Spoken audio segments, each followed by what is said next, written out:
yeah, but Guy, when you fall off the bandwagon, or fall off the horse, you're getting back on a racehorse. I'm getting back on a donkey. And I was the aspirational body type was a petite body type. And so petite body type isn't muscular. Now, I think that's changing. Healthcare as a industry is typically a black hole that will keep consuming more and more money because there's always new therapies. I've often described it as like a war of attrition. How many hits can you take? Okay, I think give you an antibiotic and the CRP comes down. I'm magic, I've fixed you, aren't I clever? Yeah. We don't have that for aging. Wildly unregulated market with lots of people spouting different ideas about what is healthy and what's not healthy. Welcome to the Visionary podcast, where we discuss science, medicine, physical health, and mental well-being. So you work with patients on a 6 months plan. Not everyone will change easily. Which part of these levers that we have just talked about do you find people find challenging to get the handle of? So it's really variable. It's interesting. I think if I was to be generalized between men and women, women it's typically around exercise and strength. If we were to go stereotypically, they've had more stress. There's less time for them to do that exercise, or culturally it's not been as big a factor for them. But because of childcare. Because when you're in school and you try and get out of PE because you don't want to, and so you just say, oh no, I've got some tummy aches today, and it's not as important. It's not as cool to do sport, I suppose. But they then focus heavily on diet. So actually, generally, women's diets are normally better. Much less calorific, much less saturated fat, much better in regards to whole foods. But getting them then into the habit of exercise is much more of a challenge because it feels uncomfortable. And I'm now thinking also of the biological function of women, that women to carry babies and preserve energy kind of thing. I think, it's interesting, isn't it, about when we think back evolutionary. I mean, I think we were all hunter-gatherers, so it wasn't just men going out and doing the hunting. Don't get me wrong, probably a large part of it was, but actually women were out there too. And so, yes, they may have done slightly more childcare than the men, but I think they still led very active and physical lives, whether it was maybe doing more of the gathering of the berries or rearing the cattle or things along those lines. What our culture, our tradition has been is much more women not exercising as much, and probably also something around previously the aspirational body type was a petite body type, and so petite body type isn't muscular. Now I think that's changing hugely, and petite body type means not necessarily exercising, and reducing your calorie intake, so focused on diet. Whereas for men, I think exercise is much more of a part of our... being a man. Yeah. Macho. Stereotypical, exactly. Yeah. And also from that perspective, if you work hard and play hard, let's say work hard in regards to exercise, then you get to enjoy your food, eat more. And so diet, I think, is a much bigger thing for men to try and get on top of. Yeah. Well, what do you do when a patient is struggling with one of these levers? How do you support them? So I mentioned that going back to that weekly check-in, seeing how they're doing, and then that bi-weekly conversation. We have a Wednesday Wisdom, a little inspirational quote. But a lot of the time it's recognizing the wins that they've made already. And so not letting them get demotivated or recognizing how far they've come in that journey. I had one client who... we talk about the fact that we all fall off the bandwagon frequently, and what matters is being able to get back on it. And he would say, yeah, but Guy, when you fall off the bandwagon, or fall off the horse, you're getting back on a racehorse. I'm getting back on a donkey. And I was listen. and I would get back anywhere. It doesn't matter, right? Well, and I was like, yeah, but that donkey, wasn't a donkey. That donkey was, a mule. But I'm a bad example. But yeah, I'm trying to think. You're now up to a horse. Exactly. Yeah. And so I think it's. Sometimes what I've learned over the year or two that I've been doing it, actually, if you set too aggressive challenges, it's demotivating for people. And again, going back to some of the lessons that, or some of the things that people need to watch out for, is when they make those huge changes to their life over every aspect, it's just not sustainable. So you've got to focus on 1-2 things to begin with. So whether if you've never exercised before, twice a week, you're just going to do 20 minutes, but twice a week for a month, 6 weeks, and then we can build. But we've got to make sure that we've got that we're not treating you as or giving you a sense of failure. I want to provide that sense of fulfillment, that sense of achievement. Yeah, this is exactly the same idea I had when I decided, okay, enough is enough.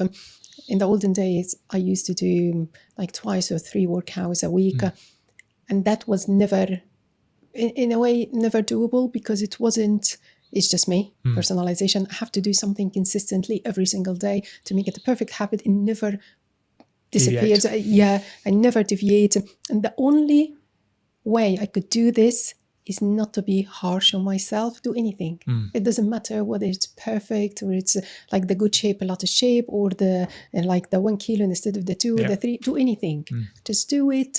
Enjoy it, not enjoy it. Perfect, not perfect. Go easy on yourself. And that's it. I've done it. And that's the only reason I was able to make it sustainable every single day. Is some light, some extreme.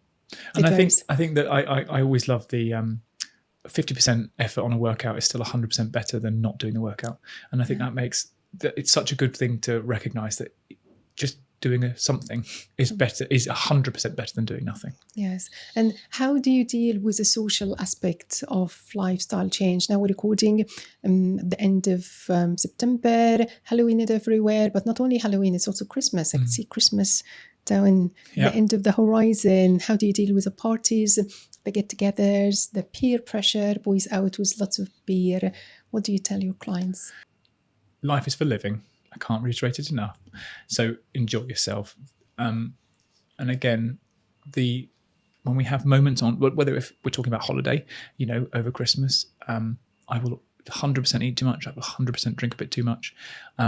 But then I will finish it, and then I will finish my holiday, and I will go back to my routine. I will go back to my habits. And I also think, actually, once you feel healthier, it normally makes you feel better.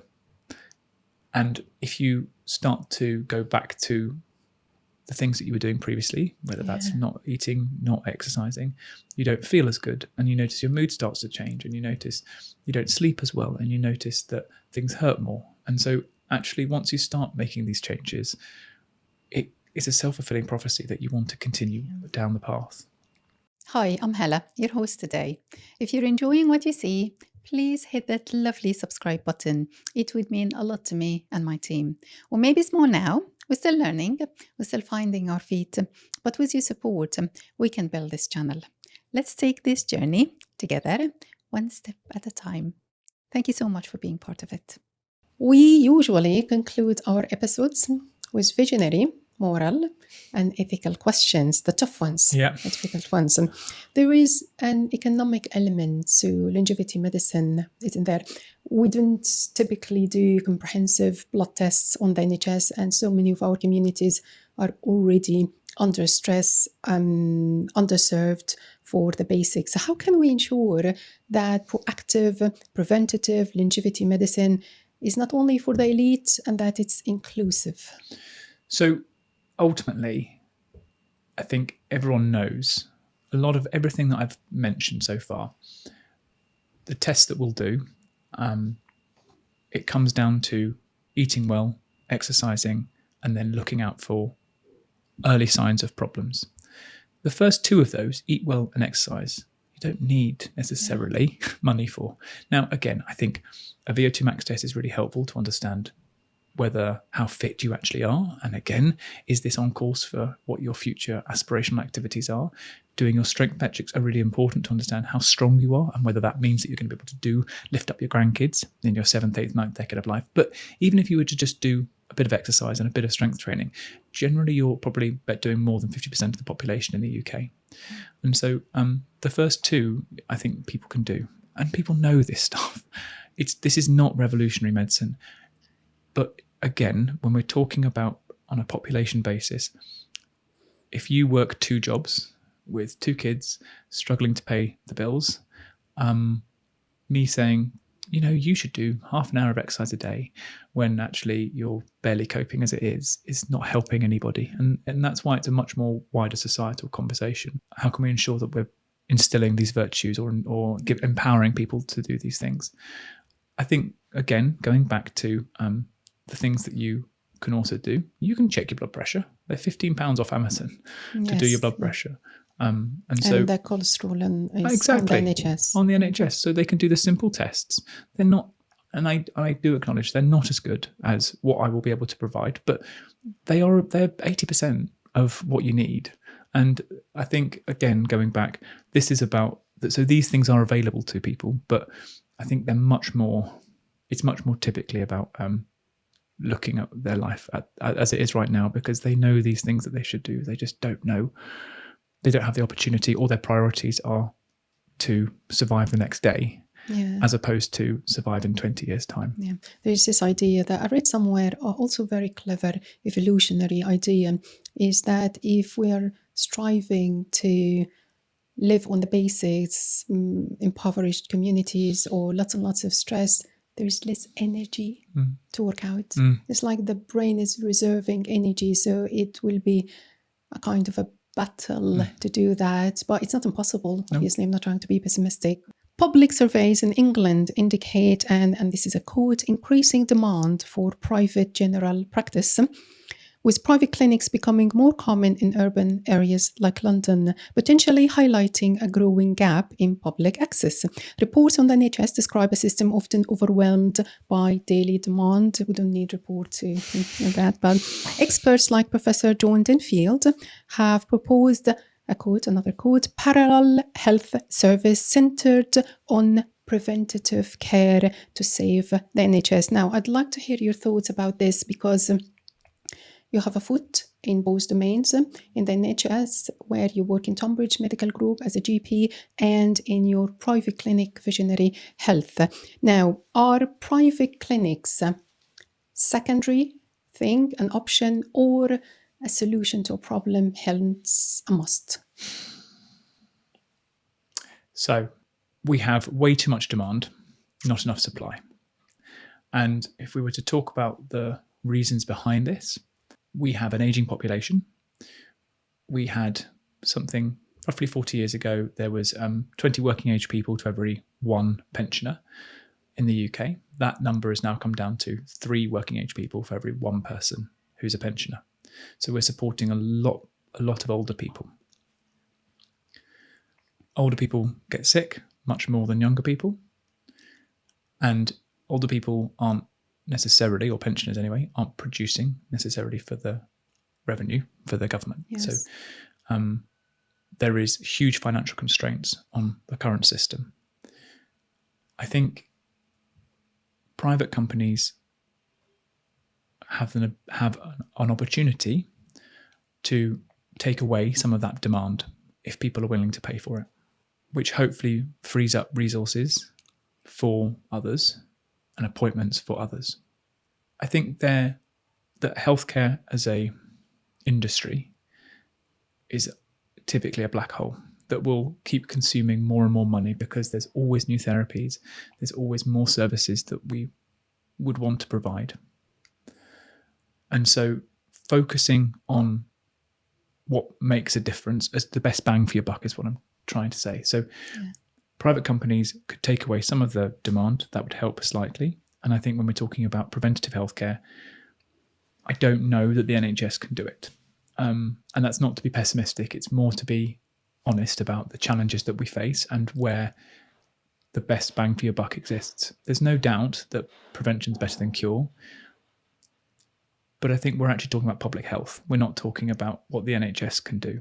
And so it's not going to, it can do good screening, but it's not going to be able to get you to move, to eat better, to do your CGM monitoring, to do your VO2 max testing, because it's not what it's there for. Yeah, so you see a future where private clinics perhaps expanding even more for the best interest of the NHS, and these two models like coexist, complement each other.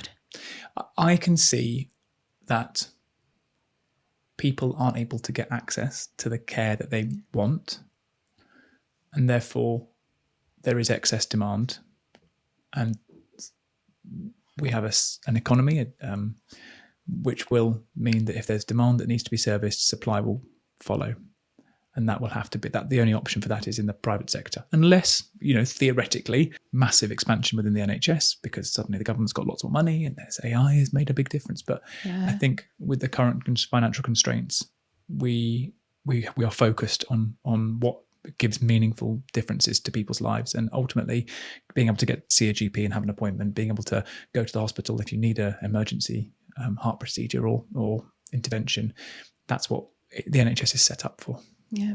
Looking from outside as a patient, first of all, I could never, ever afford private care with everything I have. It's unfortunate, but it's true. But looking from outside, I feel that the NHS service, the service is not uniform in so many ways. And from what I read, every trust has its own approach or philosophy. Have you ever heard a brilliant NHS win in the field of longevity prevention that made you think, wow, we need more of that nationwide? So it's a very long time ago, funnily enough, that there was a book written by a great GP who was working in Wales, and he showed that if he had a practice of roughly 5,000 patients, and he was absolutely militant about screening for hypertension, so high blood pressure, and getting the high blood pressure patients really well under control. The impact over his 10, 20, 30 years of practice and on the increase or in the decrease on strokes and heart attacks was quite profound, actually. And I think it's a great model that we could all start following about going after the best easy wins. So screening for high blood pressure, treating it really aggressively, bringing patients back in to make sure that actually if they have gained, so theoretically, some weight and their blood pressures creep back up, then we give them a medication to try and help with that. So in the field of longevity, I think there are lots of things that we can do. Emergency intervention. If you have a heart attack and put a stent in your heart, that helps you live longer. When we're talking about delaying disease, actually it's taking a step back from there, because a lot of the interventions are problems that have suddenly happened, that reactive approach to healthcare, waiting for something to happen and then you engage. If we talk about proactive approach, it's much more looking where GPs sit and looking for problems before the patient necessarily realizes that they are there. Yeah. Why don't we measure blood pressure routinely? I know that with cervix screening every 3 years or so, then it just hunts me down with letters. I don't usually find immediately the time they call. So like, oh, lovely. Why don't we do these basic? Yeah, we should. Yeah, that was my next question. Really simple. Really simple. We should. And look. And it takes 1 minute. Yeah. Right? Yeah, easy. Okay. And I think actually that'll be, if I think about where there might be easy wins with like AI healthcare, is actually this information sent in and you have a AI bot that is screening all of this information. So I don't even have to see it. And actually it just picks up the numbers and says, oh, there we go. That's a number that needs to be dealt with. And then it's an appointment's booked with the GP and all sorted. But that could be a yearly screening that could be set up. And I think the data is quite clear on that. And I do suspect that will come in. There is a movement around much tighter blood pressure control, but it has, for whatever reason, over the 3, 4, 5 decades, it's not been focused on as strongly as it should have been. Yeah. Now, switching gears to your journey as an entrepreneur, what was it like starting your own clinic? I've often described it as like a war of attrition.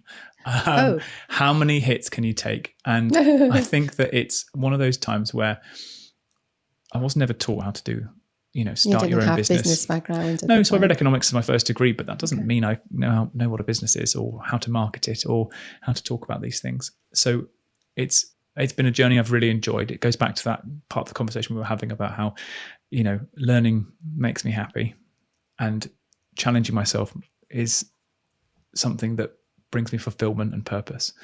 And so it has been a real journey about what's the new challenge about how do I market this? How do I get my name out there? What do I do about these things?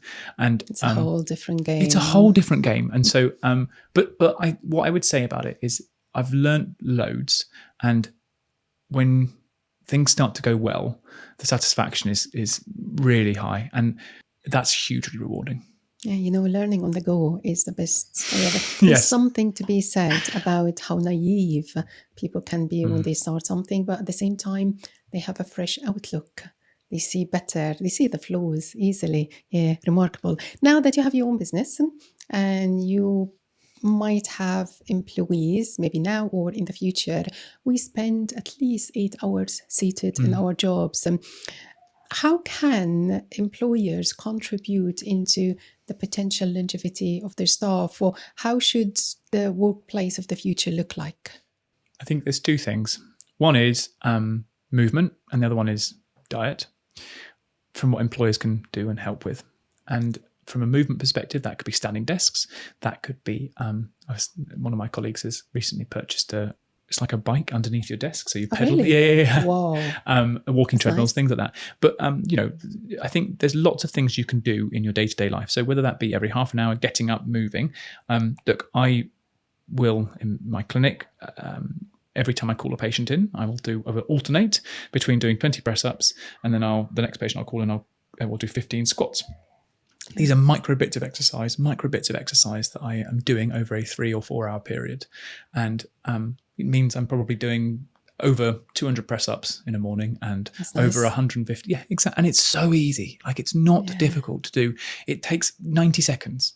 But it's creating that discipline and creating that routine. So I think employers can really help with those sort of stuff. And, I've had this conversation, but again, so I was talking to the reception girls about what they can do to when they're answering the phones and stuff, and I was saying, look, we could do like 3 squats in between each call, but it's about one person. As soon as one person starts to do that and they do it, then actually it becomes a thing that everyone wants to follow. So I think it's trying to create the right modes and opportunities from fitness or exercise perspective.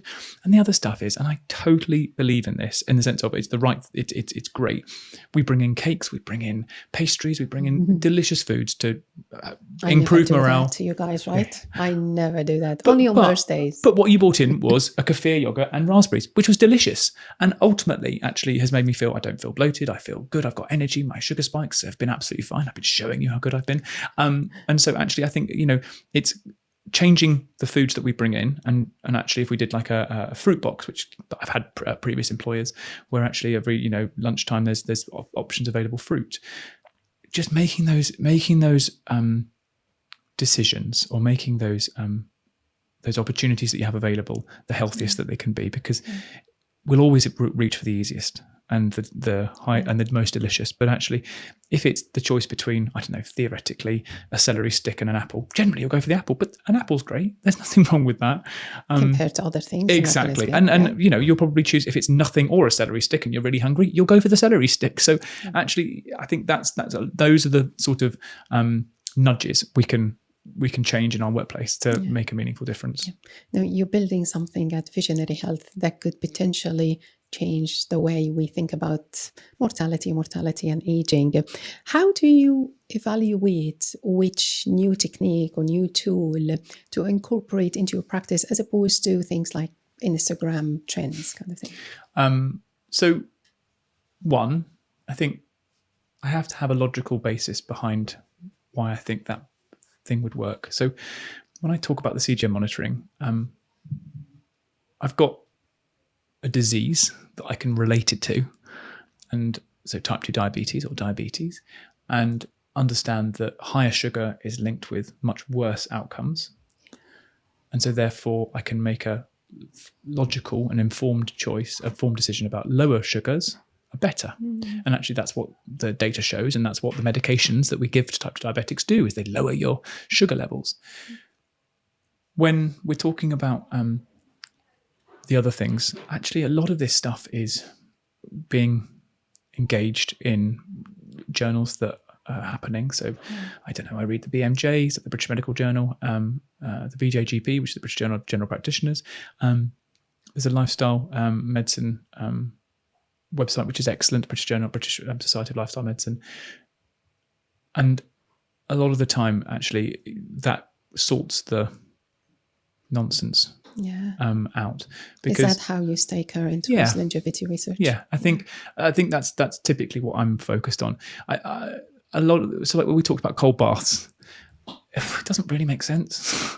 why It's it would. cold. It's cold. I come from Egypt. I'm used to the sun. Exactly. I can't do this to myself. I can't create a rationale as to why that's suddenly going to help you live longer. Interesting enough, saunas I can create a rationale behind because really? actually Tell me about that. it's mimicking what exercise is doing. Your heart rate increases, your sweating, your breathing rate increases. It's hard work when you're in a sauna. If you go have any, so it's mimicking the effects of what exercise is doing physiologically on your body. So therefore, I can go, okay, that does make sense. Doing a 2-minute cold plunge might increase your heart rate for 2 minutes, and then you shiver a bit, but I don't really see what that does. I think it's mental, is my argument with the cold plunge stuff. So I think it's probably going back about when I'm thinking about what things I might add in, because actually we should all have an open mind, and medicine moves at such a pace. If there's new evidence that comes available, I think it's just making sure that I understand it, and if I understand it and it fits in with everything else that I've been taught over the previous 15 years, then actually I'm much more open. Yeah. Do you know Brian Johnson? Yes. Yeah. I don't think he's a doctor, isn't he? Not to just $1 billion.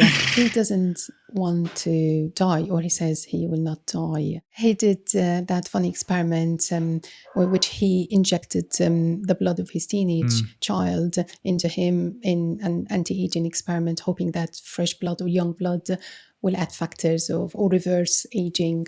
His lifestyle is based on some pillars. One of them is really good sleep, and he finishes eating at 11 a.m. or by midday. And that gave me ideas, very valid ideas, on how to deal with overheating at night, which potentially one of the reasons I couldn't sleep. So I fixed that really, really nicely. So his hack to offload all the food that you need in the morning and not eat after midday worked really, really nicely for me. And I used to see him as a madman, but now maybe I look at him a little bit differently now. Not that I sleep, but at least I sorted out the overheating. Yeah. So are there any longevity interventions that could potentially work, but they are super weird and out there and you don't typically recommend them? There is evidence on a class of medications called SGLT2 inhibitors, which are a diabetic drug. So they block your sodium glucose transporter 2, SGLT2. Is that the thing that causes high blood pressure? No. So this is when blood is going around our body and goes through our kidneys have an ability to grab sodium and glucose at the same time, and it grabs the sugar out. So there's a basically little channel that allows sugar to go back into our bloodstream, basically, as opposed to being peed out. And if you block that sodium transporter, so if you block that sodium glucose transporter, you pee out more sugar. So your blood sugar levels drop. And we use it in diabetics. This is a diabetic medication. So this has actually there's something called the ITP, which is the Interventional Trial Program, which looks at, on rats, about tests different proposed molecules or drugs that might help extend lifespan. And they've used this on rats, so SGLT2 inhibitors, and it increased the length of a rat's life by 22 to 23%. So quite substantial. It's a quarter extension in your life. So that could be like 20 years if you equate that to humans. SGLT2 inhibitors, I think you can't be confident yet that it's definitely will be fine in humans. Was that ever tested on human beings, even on a small scale? So not for longevity. So the problem with longevity is that you've got to do it over decades. And we don't have a biomarker for aging. So if you don't have, you get an infection, I can test an inflammatory marker, let's say your CRP, and it goes up. Okay, I then give you an antibiotic and the CRP comes down. I'm magic, I've fixed you, aren't I clever? Yeah. We don't have that for aging. And we might do in the future, but at the moment we don't. So when we're talking about a drug that has been shown to increase lifespan in rats, we haven't got any data currently for humans. Now, what we do have is that it's the SGLT2 inhibitors have better outcomes for diabetics, better outcomes for cardiovascular disease, and better outcomes for renal disease. So all three, if you've got renal problems, you've got cardiovascular problems, and you've got diabetes, generally you're on an SGLT2 inhibitor. So it's not a huge jump to think, actually, maybe we should all be on an SGLT2 inhibitor. But again, it goes back to why I think CGM monitoring is so important, because again, probably the causative reason is lower sugars is better for you in the longer term. And there's another drug called rapamycin, which is it's actually an immune modulating drug. So it blocks, it's wildly complex in regards to exactly what it's doing. But talk to me like a 9-year-old. So actually it's used in transplant patients. So it basically sort of calms your immune system down. So if we give you a new kidney that's not yours, your body recognizes that new kidney and starts attacking it. So we give you immunosuppressive medication, so drugs that stop your immune system from working too well, and then your body doesn't attack that kidney. Now, rapamycin has several different effects, but effectively calms our immune system down a bit, blocks our immune system's functioning. And if we do this intermittently, so again, you take the drug for maybe a week or two, and then you don't take it for 6 weeks, 8 weeks, there is evidence in the ITP trial, so on rats, that this can increase the rat's lifespan by 33%. So, and would that be for people like me with autoimmune diseases? Yeah, theoretically. Actually. But again, we haven't done this in human trials. So there is lots of people who might consider these things, and there's lots of what's called rapalogs, which are just companies who are making similar things to the molecule rapamycin. And there is some data about giving rapamycin to people who are having the flu vaccine. So if you have the flu vaccine and you give them rapamycin prior and then give them the flu vaccine afterwards, they have a better response to the flu vaccine. So it's seemingly calming your immune system doesn't work, is almost, whether it's being given a break or what's happening, we're not 100% sure. But your response to what we want to happen, i.e. you want to produce lots of antibodies, lots of white cells that fight the flu vaccine, fight the flu virus, is better if you're given rapamycin beforehand. So, and we don't really understand this, Hala. So there's lots of thoughts. I won't hold my breath. Our podcast is called The Visionary, and your clinic is called Visionary Health. That was a very lovely coincidence. Now, what does the word visionary mean to you in the context of healthcare? So we're obviously very clever people. That's why great minds think alike.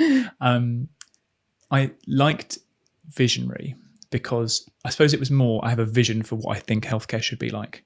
And there was an aspirational element to visionary that I thought was where we're moving towards, what the goal of where we're heading, which is kind of how I've hopefully portrayed how I think about longevity medicine, which is our goal is in our 7th, 8th or 9th decade, here's what we're aiming towards. That's our vision.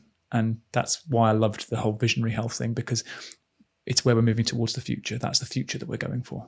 Okay, I love you mentioning the future. How do you see longevity medicine in the next 10, 20 years when it comes to your clinic and other clinics, other approaches? I know that now there are conferences in London, longevity conferences. When I open my LinkedIn, I find that as oh, cool. All right. How do you see this going? I think there is two parts. One is wildly unregulated market with lots of people spouting different ideas about what unregulated okay. About what is healthy and what's not healthy. There is a lot more money going into living, how we can age better and how we can age healthier. And we've now got lots of researchers who are actually looking into this stuff. And so I think the data is going to get more and more compelling around lots of different lifestyle factors that we have available, and possibly actually medications that we could all be taking that have very minimal side effects and will help us in a longer life, help us live a longer life. I worry that some of the things that people spout at the moment it sort of goes back to that one hit wonder about, you just take this peptide and everything will be better. Take this NADH and everything will be better. The quick fixes. Yeah. And it's very boring to say, but I don't think there is one single thing with longevity medicine that will help us live longer, healthier lives. I think it is small, incremental changes that compound into much bigger, meaningful results. And I think ultimately, if you ever achieve something in life, that's typically how it works.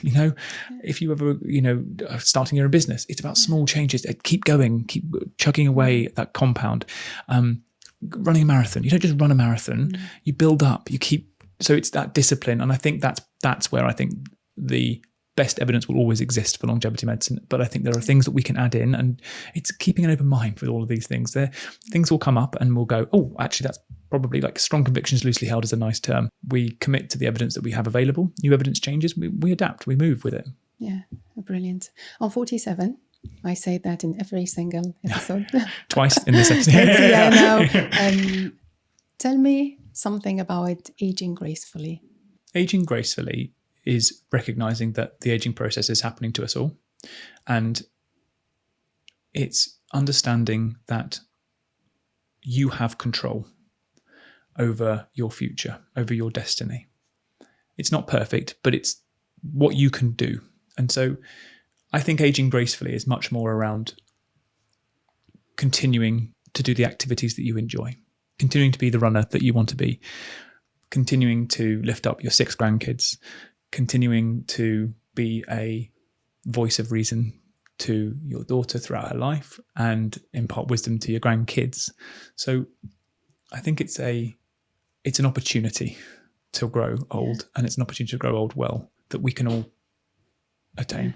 And be mature. Exactly. Be the wisdom. Be the wisdom of all. Yeah, I'm just thinking now, circling back to, I have a funny memory and I link the dots in a funny way. And you mentioned money when it comes to longevity. You would make way, way more money in traditional medicine than anything else, because people keep getting sicker and sicker and they come back, right? But prevention, I was going to say them once and they're going to go. That's not good. Yeah. Shit, I hadn't thought about that. Yeah. So you've actually chosen the harder path in a way. Now, where do we find you, please? And how do we connect with you in your clinic, Visionary Health? So I have a website, visionaryhealth.co.uk. Yes. LinkedIn, as you very kindly mentioned. Yeah, it's an amazing page. Guy Benison-Horner, and there is an Instagram page which I am currently being very good at and starting to be much more active on, which is Dr. Guy Benison-Horner. Okay, lovely. Dr. Benison-Horner, or Guy, as you prefer me to call you, I think we're so done with patching medical problems up, as you rightly taught us today. It's all about being proactive. Don't wait for the NHS. Don't wait for whatever. You do it yourself if you can. Yes, rely, seek support from others, but we should be in charge. Prevention should be number one. It's funny because you said prevention is better than cure, and this is our traditional wisdom. I come from Egypt, and we have exactly the same phrase. Prevention is better than cure. And so it's not a novel concept. It's a simple phrase, but you have made it your life's work. And everywhere I look, I see red flags screaming at me. It's time to pivot. And I think, we have to pivot. Thank you so much for your time with us today. Thank you, Hala.